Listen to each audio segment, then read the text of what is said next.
The Hammer of Justice has found a couple of very worthy targets today, as a YouTuber by the name of Nepenthes, or Nepenthes, depending on your pronunciation, who had more than 1.3 million subscribers, has been charged with promoting gambling using FIFA Ultimate Team coins. Now, it has been reported by the BBC News that this particular YouTuber has been charged with promoting a lottery, advertising unlawful gambling, and also inviting children to gamble. Now, the YouTuber in question appeared at the Birmingham Magistrates Court last Friday, accompanied by a business partner.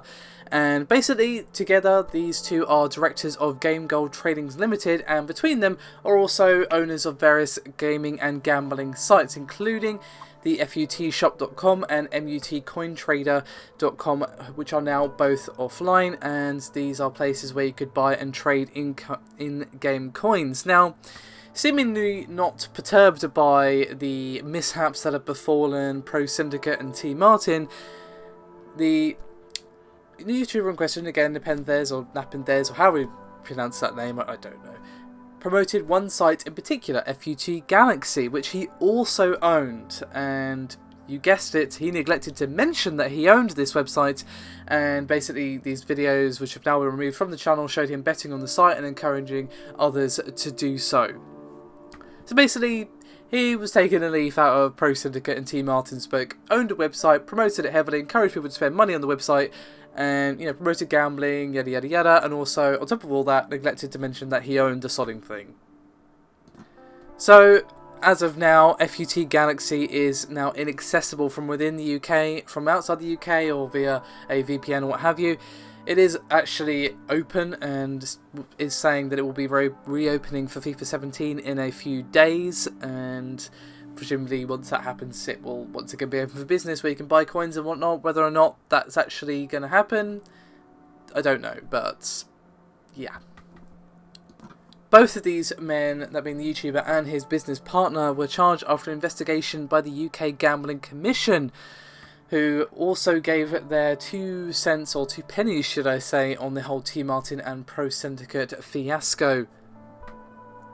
And they did give a statement. Now, while this statement is about that previous instance of gambling promotion to the young audience, and obviously neglecting to mention that you own the website, it is still valid here, as of course that these two people have actually been physically charged with a crime.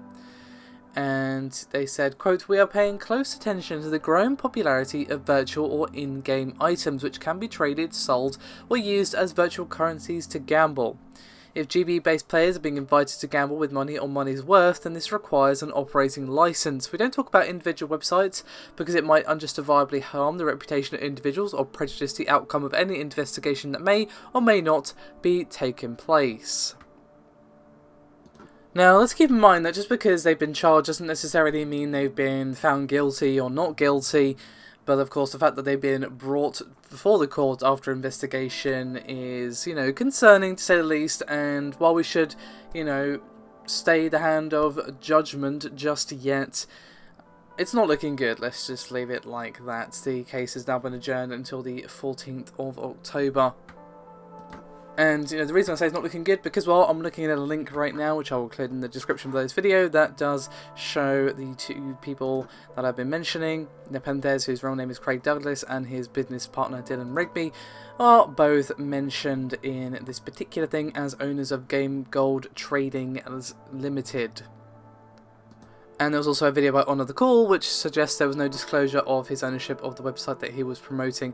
But even if he did, it's still pretty damn unethical and probably illegal to still promote gambling, especially to a young audience as well. So, again, let's wait for the resolution of the court case. It has been adjourned, as I said, but it's not looking pretty. Let's just leave it at that. You know, the evidence is very much pointing to the fact that they've gone and did a Pro Syndicate and T. Martin. But I will link the thing that I mentioned showing the owners of the company as well as Honor the Call's video, and I leave you to judge for yourselves. Myself, I'm feeling we're going to probably see a swift resolution on this particular one, but we shall see what happens there. Thank you very much for watching though. I'll see you next time.